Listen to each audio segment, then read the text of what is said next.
Au moins 22 corps de combattants des forces démocratiques alliées ADF ont été découverts le week-end. Ces rebelles ont été tués dans un long affrontement de 9 jours, opposant les rebelles aux forces de la coalition des armées congolaises et ougandaises dans le confluent des rivières Lusilubi et Nzeloube dans le parc national de Virunga. D'après le lieutenant-colonel Makazuka et porte-parole des opérations conjointes FARDC et UPDF, les forces de la coalition ont également récupéré plusieurs effets militaires et civils, dont des armes et munitions de guerre, tout en rassurant que les opérations de fouilles continuent dans le périmètre où se déroulaient les combats. Les unités de la coalition avaient tendu une embuscade à ces petits groupes qui sillonnaient dans la zone. Et les forces de la coalition ont réussi à neutraliser. Nous dénombrons exactement 22 terroristes neutralisés, avec la récupération de beaucoup d'effets militaires et civils. Les opérations de fouille de la zone de combat se poursuivent parce que le samedi c'était 20 corps retrouvés, IS 22, et peut-être que ça peut évoluer. Parmi les combattants tués dans ces affrontements en là depuis mi-février, figure Feza Moulao alias Seguja, considéré comme troisième personnalité des ADF, chef de l'aile politique et commandant du secteur sud englobant le secteur de Rwenzori et la vallée de Moalika. C'est le troisième personnage de l'ADF. Il jouait un rôle capital dans la formation et l'entraînement des recrues. Parce qu'il faut que l'opinion sache que toutes les recrues entrent par Moalika et c'est là où elles suivent la formation, et celui qui a été neutralisé était chargé de ce travail-là dans la zone de Moalika.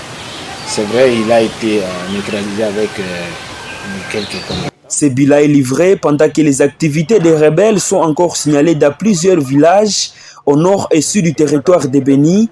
Ces attaques ont provoqué des déplacements de la population, notamment dans le groupement Malio, où au moins 3/4 de ses habitants se sont déplacés dans les villes de Beni et de Butembo depuis les dernières attaques des ADF dans les premiers quinzaines du mois de mars. Durant 2 jours, les commandants des FARDC d'Alax et Ituri, du secteur opérationnel Soukula 1 et du contingent au PDF ont passé à revue les opérations menées conjointement par les forces armées de la RDC et les forces de défense du peuple ougandais UPDF contre les rebelles des forces démocratiques alliées ADF. À l'unanimité, les forces des deux pays se félicitent des résultats probants dans l'éradication des ADF dans la région de Beni et Ituri. À l'enfait des échanges, les généraux-majors Dick Olum, commandant du contingent UPDF en RDC, Kassongo Maloba Robert des opérations Soukula 1 et Abdallah Delax et Ituri ont signé un document des échanges tripartites de leurs unités opérationnelles en prévision de la prochaine rencontre des chefs d'état-major généraux des FARDC de UPDF à Beni, indique le général-major Kassongo Maloba Robert, commandant des opérations Soukula 1.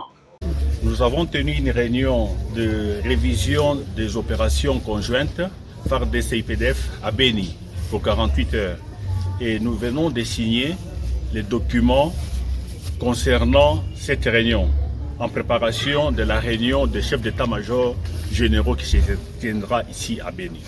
Sur ce, les opérations se poursuivent normalement entre les forces de la République démocratique du Congo et les forces de défense de l'Ouganda. Nous pensons que malgré les difficultés que nous connaissons sur le terrain, les résultats sont probants, quel que soit à Ituri ou ici dans le Nord Kivu. Et nous continuerons à traquer les ADF jusque dans leur dernier retranchement. Il s'y est de signaler que les opérations menées conjointement par les FARDC et UPDF contre les ADF sont à la 4e phase. La prouesse de ces forces coalisées est saluée par nombreux habitants dans leur zone opérationnelle. Ces opérations en cours ont abouti à la destruction de plusieurs grands bastions et la neutralisation de plusieurs ADF, ainsi que la libération de centaines d'otages, indiquent les responsables de ces opérations. Nos services de renseignement ont été mis en contribution pour mettre la main sur les 2 messieurs que vous voyez ici, dont nous avons présenté comme étant des individus en armes. non autrement identifiés. Et du coup, le commandant 34e région militaire a mis en contribution ses services de renseignement et nous avons mis la main sur les deux messieurs ici qui se sont donné le luxe, n'est-ce pas, d'infiltrer la ville avec des armes. Alors il y a un travail qui est en train d'être fait par rapport à leur identification. C'est ça ce qui est le plus important. Mais du moins nous avons tenu à les présenter pour rassurer notre population parce que nous savons que cela a créé une certaine panique, une certaine psychose dans la ville et il était vraiment très important que les autorités mettent en contribution les services de renseignement. Ce qui a été fait, nous avons mis la main, le travail se poursuit, nous sommes en train de travailler d'abord sur l'identification parce qu'on ne peut pas se permettre tout de suite de dire de qui il s'agit. Nos services de renseignement sont en train de travailler et au regard de tout ça, pour rassurer la population, il fallait vraiment les présenter et ils sont là devant vous. Je vous remercie. Bien que sécurisée par la coalition des FARDC et UPDF, la route Mbao-Kamango n'est pas encore un salut pour la population du territoire de Beni qui la fréquente. Des véhicules tombent chaque jour, d'autres bloqués pendant plusieurs jours. Depuis KV5 jusqu'à Kamango, les bourbiers sont visibles sur la route devenue compliquée en cette période pluvieuse. La population qui fréquente cette route dénonce l'inefficacité des attributeurs qui perçoivent des fonds à réhabiliter la route, indique Balendi Kiangandea Bojilien, premier vice-président du Conseil de la jeunesse en chefferie de Ouattalinga. Nous avons recommandé à l'attributaire l'argent qui entre, c'est pour l'entretien de la route. Aux usagers aussi également de s'y impliquer. S'il s'agit d'organiser des travaux communautaires pour aider l'attributaire, il fallait qu'on s'y implique tout le monde afin qu'on ait au moins un gain de cause par rapport à l'entretien de la route. L'administrateur du territoire de Beni, colonel Euta Omeongachar, s'est imprégné de l'état de cette route. Il rassure le début des travaux sur appui du gouvernement provincial du Nord Kivu. L'autorité provinciale a déjà attribué la route à un attributaire. Bientôt là, c'est pas même 1 à 2 semaines. Bientôt là, il va arranger par l'appui aussi le gouverneur militaire, le Constant Dima, ne dort pas. Il m'a déjà appelé, il connaît l'état de la route et nous comptons sur lui. La route Mbao-Kamango relie le territoire de Beni à l'Ouganda via la frontière de Nobili. Dès l'ouverture, après y avoir délogé des combattants ADF en 2019, elle a été réhabilitée par l'unité des génies d'appui aux opérations des FARDC, puis par les contingents UPDF dès le début des opérations menées conjointement avec l'armée congolaise. Des habitants au prix d'assaut l'aéroport de Bunia pour accueillir Sami Adoubango, vice-ministre de la Défense nationale. Nous félicitons vraiment Félix Tshisekedi Antoine pour donner aussi le pouvoir avec notre fils Timiledi. Vraiment, nous l'accueillons, nous savons que c'est un notable pour nous les étudiants de l'université de Bunia. Nous attendons de lui de pouvoir matérialiser la vision du chef de l'État dans le ministère de la Défense, des solutions palpables pour rétablir la sécurité dans la province de l'Ituri. Un long cortège agrémenté par la fanfare. De l'aéroport jusqu'à la tribune officielle, la population était massée le long de la route pour saluer l'unique fils ivoirien à qui le chef de l'État a fait confiance.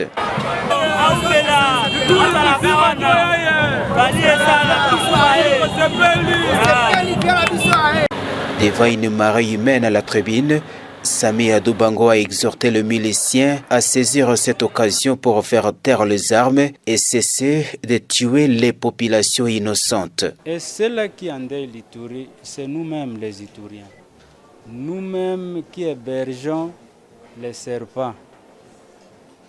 Ces serpents, c'est nos enfants égarés qui ont accepté de prendre les armes pour verser le sang de leur maman, de leur tante, de leurs parents. C'est inacceptable. Il a insisté sur la cohésion sociale et le soutien au processus de paix, vision de Félix Tshisekedi. Nous sommes tous Ituriens, nous devons cesser avec des discours divisionnistes qui peuvent envenimer les relations entre nos communautés. Aujourd'hui, je suis vice-ministre de la Défense. J'ai besoin de votre soutien pour qu'ensemble, selon la vision du président Félix Tshisekedi, trouvons solution à nos problèmes.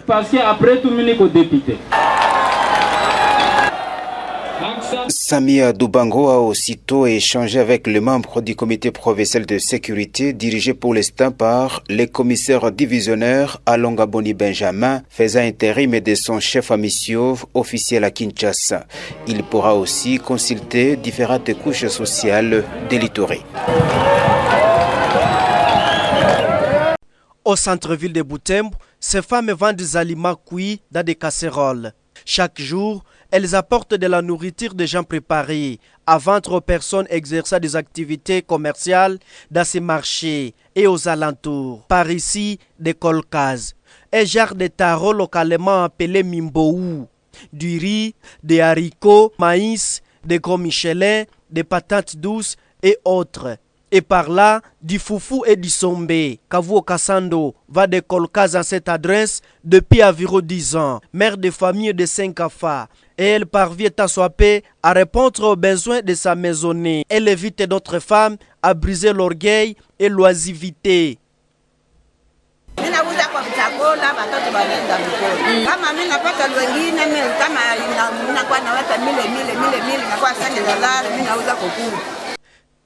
C'est mardi 28 mars à 10h, elle avait de la clientèle.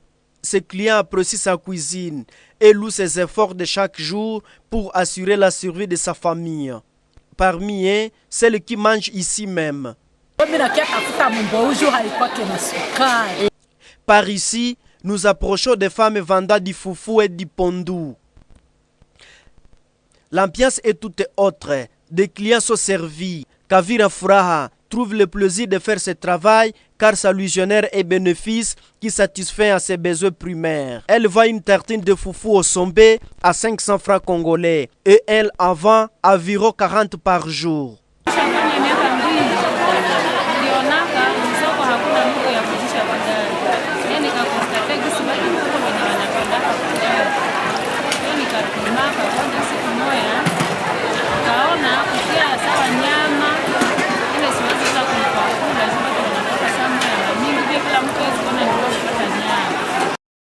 Des clients préfèrent se servir car il est vite fait, ce qui leur permet d'être ponctuels dans leurs occupations.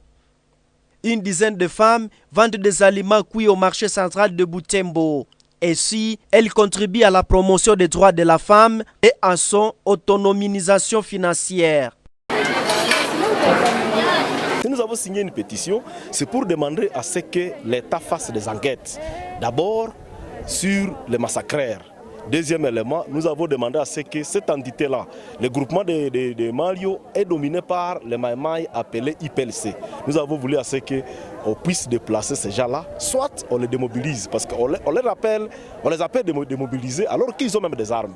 Et ils sont devant la population, une population qui est justement livrée. Il n'y a ni ANER, ni police, ni armée. Et nous trouvons que cette population est presque délaissée, alors que cette population a droit justement à la paix, a droit aussi à la sécurité comme les autres entités et les autres groupements, les autres collectivités, les autres territoires. Donc vous n'êtes pas en bonne collaboration avec ce groupe armé? Justement, même si on est en bonne collaboration, mais on l'appelle force négative, monsieur le journaliste.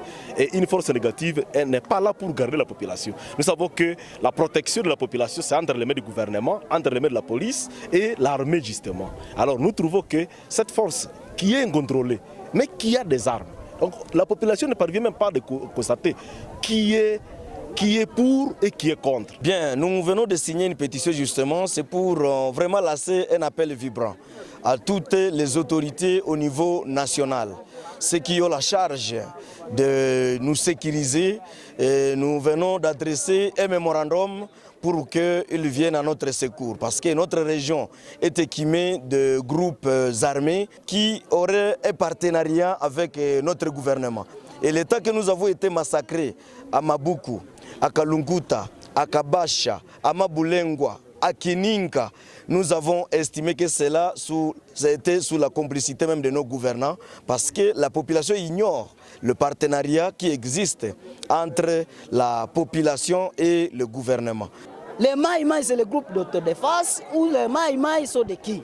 Mais si ils devraient d'abord enlever ces Maïmaï, IPLC, nous, on va maintenant savoir comment s'organiser dans notre milieu et chasser maintenant et identifier aussi l'ennemi s'il s'agit de qui est en train de tuer notre population. On ne peut pas comprendre avec moi les milieux où sont cantonnés les éléments de l'IPLC, c'est dans ces milieux où sont commis beaucoup de dégâts.